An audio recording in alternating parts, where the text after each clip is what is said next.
조금 있으면 첫 번째로 찰컥하면서 멈추지. 이렇게 멘트 나오고. 자, 이런 경우에 원 단위, 리터 단위 고민 많이 하지. 그런데 그냥 끝내는 방법이 있어. 버튼엔 답이 없다. 어떻게 하냐면 자동차 이야기, 그 중에서도 주유소 가기 전부터 주유가 끝날 때까지 다들 정말 몰랐거나 궁금했던 이야기 딱 5가지 골라봤거든. 빠르게 순서대로 짚어보자고. 일단 계기판 보니까 주유할 때 됐어.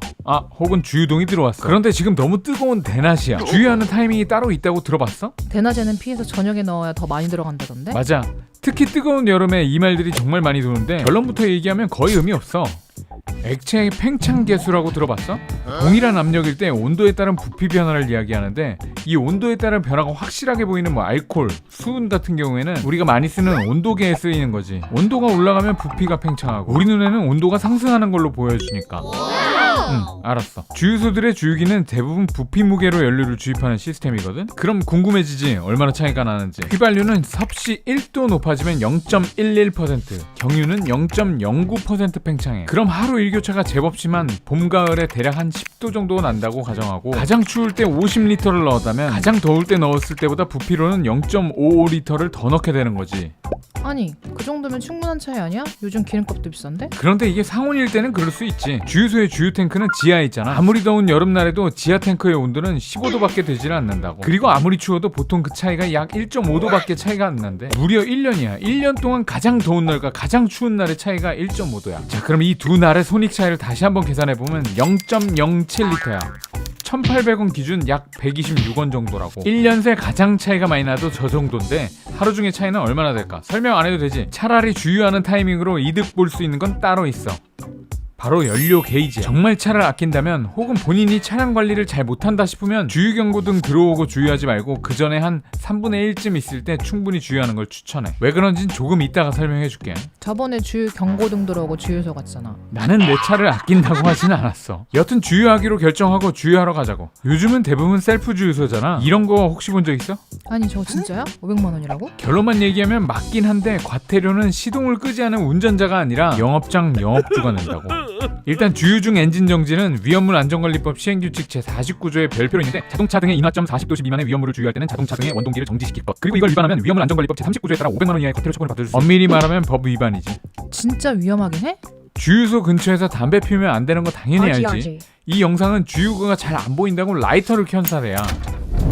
자, 그리고 주유기 옆에 정전기 패드 그냥 있는 거 아니야. 남들 만진 거 만지기 싫다고 안 하잖아. 이 영상은 정전기로 발생한 폭발 사례야. 가솔린은 인화점이 영하 43도여서 정말 추운 날에도 저렇게 반응할 수 있으니까 정말 위험한 거라고. 그런데 주유할 때 시동을 켜놓는 게 화재만 문제되는 건 아니야. 발생할 수 있는 참사는 하나 더 있어. 혼유 사고라고 들어봤어? 가솔린 넣어야 하는데 경유 넣는 거? 그렇지.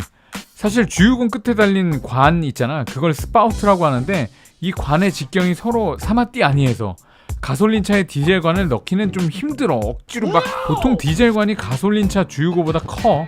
아닌 경우도 있긴 한데 아주 예외적이니까. 반대로 디젤 차량에 가솔린을 넣는 사고가 종종 있었는데, 물론 헷갈리면 안 되지. 헷갈리면 안 되는데, 원래 노란색이 휘발유고 초록색이 디젤인데 또 이게 법으로 정해진 건 또 아니니까 각각 또 다른 경우도 많고. 자, 그래서 혼유가 됐다고 치자. 어떻게 하면 될까?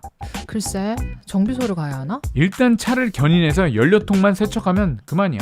간단하지. 돈도 얼마 안 들어. 그런데 혼유를 하고 있는데 시동이 걸려있다? 그런데 그리고 운행까지 조금 하다가 시동이 꺼졌다? 이거는 재앙이지. 차도 작살나고 차값 절반이 날아갈 거야 아마. 여튼 집중해서 내 차에 맞는 유종 선택하고 주유를 한다고 가정하자. 그럼 보통 어떤 선택을 해? 항상 가득 넣나? 아니면 원 단위, 리터 단위? 가득 주유하면 무거워서 연비가 안 좋아지는 거 아니야? 이건 아빠가 좋아 엄마가 좋아 같은 느낌이기도 한데, 일단 가장 많은 논쟁이 있기도 하고. 연비만 생각하면 사실 맞지. 그런데 직접 따져보자고. 다들 산수는 잘하잖아. 자, 예를 들어서 50리터 연료 탱크를 가진 차라고 해보자고. 만약에 적정량 주유를 7-80%로 가정하고 35리터에서 40리터 되겠지. 그럼 차이는 약 한 10리터에서 15리터 차이잖아. 그리고 일반적인 휘발유 무게는 1리터에 0.75kg이야 물보다는 비중이 떨어지니까. 자, 그럼 산수해보자. 10리터에서 15리터 차이니까 7.5에서 11.25kg이겠지. 대략 10kg 차이라고 하자고. 도로교통공단에 따르면 차량 적재량을 10kg 줄였을 때 50km당 80cc의 연료가 절약된다고 하더라고. 자, 그렇다면 우리가 1km당 절약되는 연료는 50km를 80cc로 하게 되면 하면 625km는 주행해야지 1리터가 절약된다고 볼 수 있는데, 자 여기서 사람마다 좀 가치관이 다를 수 있다고 나는 생각해. 나는 주유소를 한 번 가는데 더 쓰는 기름값도 시간도 비용이라고 생각하거든. 아무래도 3번 갈 거 4번 갈 테니까 그 시간에 다른 생산성 있는 일을 할 수도 있잖아. 유튜브에서 생활티평 영상 한 개라도 더 봐야지. 그렇지. 그리고 이참에 트렁크를 정리하거나 연비운전을 실천하는 게 맞지 않나 싶긴 한데, 연비운전에 관심 있는 사람은 고정 댓글 참고하길 바래. 자, 반대로 가득 주유하고 다닐 때 장점을 보면 이 연료 펌프에 대한 이야기를 안 할 수가 없는데, 연료 탱크 안에 연료를 엔진으로 전달하는 펌프가 있거든. 그래서 차가 시동을 걸고 있으면 쉬지 않고 돌아가는데 이 과정에서 열이 발생할 거 아니야. 바로 이 열을 식혀주는 냉각제가 연료가 된다고. 생각해보자. 냉각제가 부족하면 연료도 펌프도 같이 뜨거워질 거 아니야. 그러다 보면 펌프가 고장날 수도 있고 수명이 짧아질 수도 있고, 게다가 연료는 윤활질이 중요한데 온도가 올라가면 또 이게 떨어져. 그래서 이것저것 마모도 생기고 불편한 일이 생길 수 있다는 거지. 차량 관리 면에서 보면 가득 주유가 답일 수 있다. 고 조심스럽게 생각해 난.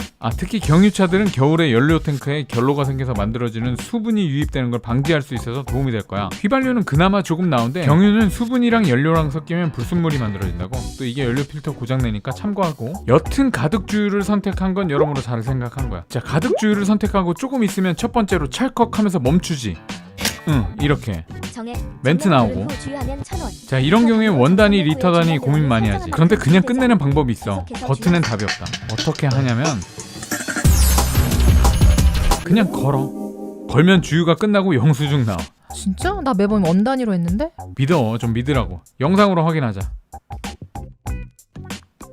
되잖아. 이걸 다들 모르더라고. 연료통이 이렇게 생겼거든. 주유가 처음 멈출 때는 이 스파우트 끝에 벤츄리관이라고 있는데 그곳에 기름이 닿아서 끊기게 되는데, 원리가 궁금해?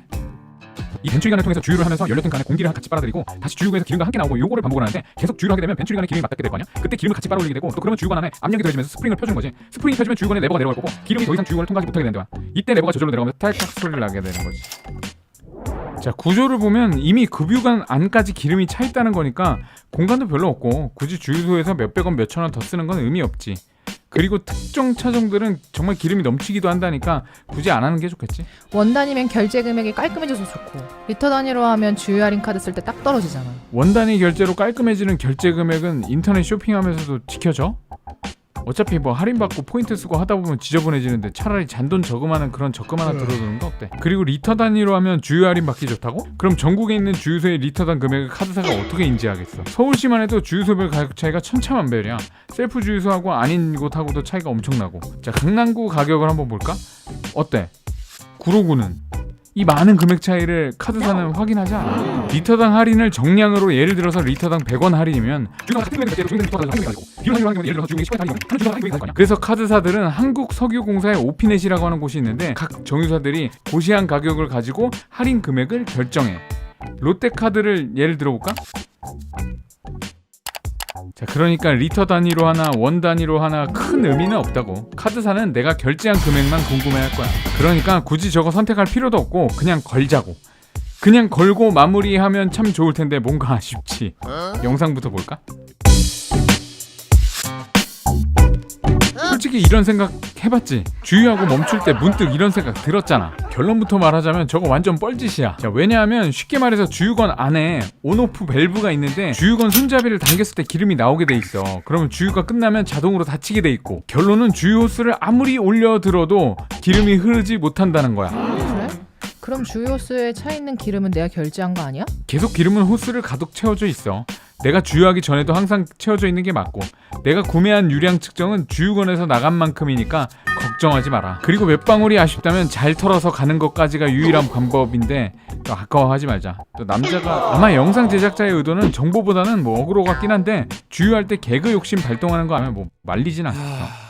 자, 오늘 내용 솔직히 도움 됐잖아. 나 이거 궁금해 알려줘 하는 내용 있으면 댓글로 적어주고, 기왕이면 욕보단 응원 좀 하자. 말 안 해도 구독 버튼은 이미 눌렀을 테고 좋아요는 매너지. 다음엔 또 다른 내용으로 들고 와볼게. 끝!